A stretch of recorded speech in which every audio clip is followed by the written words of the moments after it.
ए दिल आज़मा नहीं एपिसोड 31 में अनाइसा की असल सोच सबके सामने आती नजर आई जब वो चोरी करते हुए रंगे हाथों पकड़ी गई। लेकिन शॉकिंग बात ये थी कि अपनी गलती मानने की बजाय उसने उल्टा धमकियां देना शुरू कर दी। दूसरी तरफ शारिक ने पहली बार इतना स्ट्रॉन्ग स्टैंड लिया और साफ कह दिया कि माफ़ी के बगैर बात आगे नहीं बढ़ेगी। क्या अनाइसा अपनी गलती तस्लीम कर लेगी या फिर एक नई साजिश तैयार करेगी? आइए करते हैं ए दिल आसमां नहीं एपिसोड 31 का कंप्लीट रिव्यू। अस्सलाम वालेकुम नाज़रीन, welcome back to my channel. ए दिल आसमां नहीं एपिसोड 31 एक कन्फ्रंटेशन, एक्सपोजर और ईगो क्लैशेस से भरपूर एपिसोड था। पूरे एपिसोड का फोकस अनायसा के उस स्कैंडल पर रहा जहां वो चोरी की कोशिश करते हुए पकड़ी गई। इस इंसिडेंट ने ना सिर्फ उसकी क्रेडिबिलिटी को नुकसान पहुंचाया बल्कि दोनों फैमिलीज़ के दरमियान भी नई टेंशन क्रिएट कर दी। नाज़रीन, एपिसोड का सबसे बड़ा टर्निंग पॉइंट अनाइसा का एक्सपोज होना था। जिस कॉन्फिडेंस के साथ वो हमेशा दूसरों को मैनिपुलेट करती है, उसी कॉन्फिडेंस के साथ वो इस बार भी बच निकलने की उम्मीद रखती है। लेकिन इस दफ़ा उसकी चाल उलट पड़ गई। जब उसकी हरकत सामने आई तो सबके लिए एक शॉकिंग मोमेंट था। व्यूअर्स को भी लग रहा था कि आखिरकार उसके एक्शंस के कॉन्सिक्वेंसेस सामने आ ही गए। शारिक का करैक्टर इस एपिसोड में काफ़ी स्ट्रॉन्ग नज़र आया। उसने सिचुएशन को इग्नोर करने की बजाय सीधा जवाब तलब कर लिया।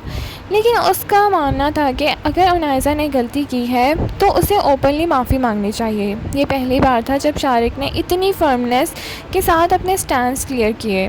कई व्यूअर्स ने भी उसके एटीट्यूड को बहुत अप्रिशिएट किया।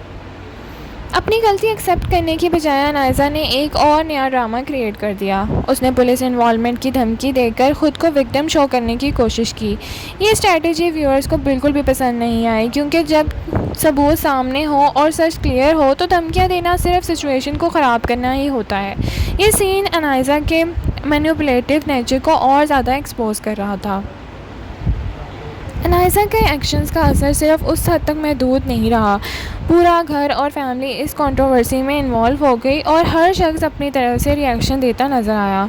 कुछ लोग सच के साथ खड़े नज़र आए और कुछ लोग अनाइसा को डिफेंड करते हुए। इसी वजह से घर का माहौल कुछ ज़्यादा ही टेंस रहा।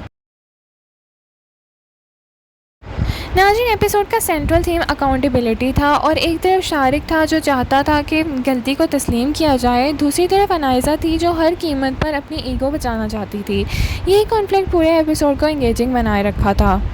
एपिसोड 31 के बाद ये सवाल और मजबूत हो गया कि अनाइसा अपनी मिस्टेक से कुछ सीखेगी भी या नहीं। हर बार जब उसके पास सुधरने का मौका मिलता है तो वो इग्नोर करके नई मैनिपुलेशन शुरू कर देती है। अगर उसका ये रवैया कंटिन्यू रहा तो आने वाले एपिसोड में उसके लिए और भी ज़्यादा मुश्किल सिचुएशन पैदा हो सकती है। नाज़रीन, बेस्ट मोमेंट की बात करें तो वो तब था जब शारिक ने सबके सामने अनाइसा से माफ़ी मांगने का मुतालबा किया और किसी भी प्रेशर के सामने झुकने से इनकार कर दिया। ये सीन पावरफुल भी था और सेटिस्फाइंग भी। हो सकता है कि नेक्स्ट एपिसोड में अनाइसा अपनी इमेज बचाने के लिए कोई नई चाल चल दे और शारिक और उसके दरमियान कॉन्फ्लिक्ट और ज़्यादा इंटेंस हो जाएं। बहरहाल ओवरऑल बात करें तो ए दिल आज़मा नहीं episode 31 drama, confrontation, character exposure से भरपूर था। शारिक का स्ट्रॉन्ग स्टैंड, अनाइसा की डिफेंसिव टैक्टिक्स एपिसोड का सबसे इंटरेस्टिंग एस्पेक्ट रहा। आपके ख्याल में अनाइसा को अपनी गलती तस्लीम कर लेनी चाहिए या फिर वाकई किसी साजिश को शिकार होगा? और क्या शारिक से सही फ़ैसला किया जाएगा? कमेंट सेक्शन में अपनी राय का इज़हार ज़रूर करें। लाइक, शेयर, सब्सक्राइब करना ना भूलें। Thank you so much for watching. Allah हाफ़िज़।